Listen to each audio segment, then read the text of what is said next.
kekarane wong krami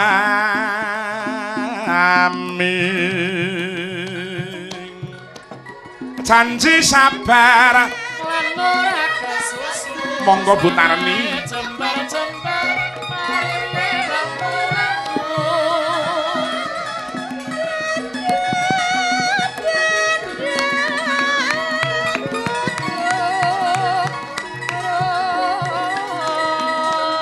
timun sikarane ayo bangun negarane kono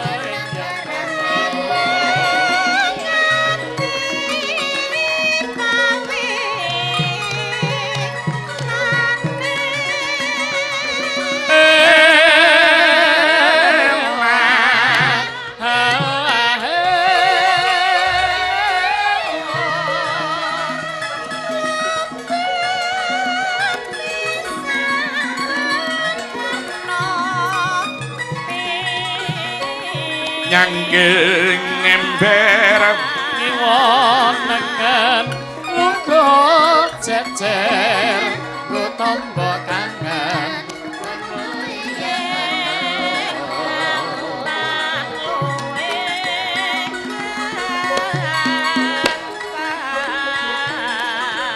numpak andong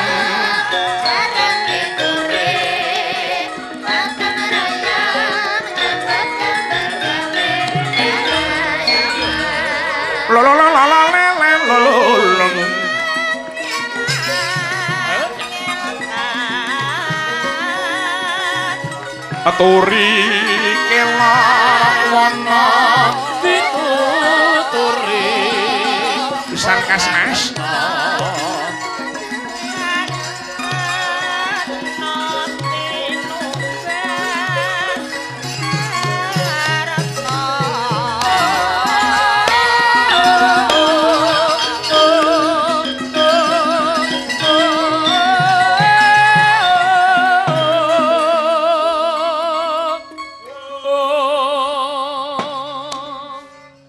nyuwun Mbak Putri sing saka Solo nduk.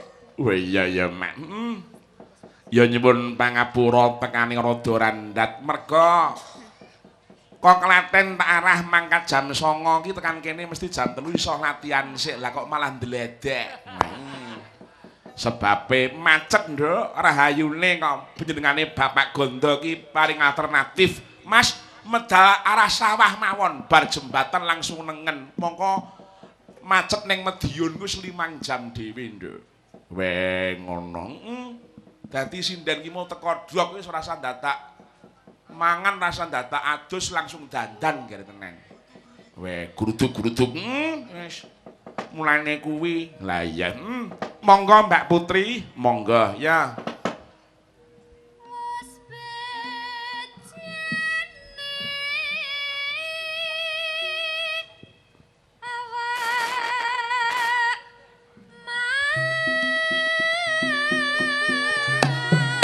Yo.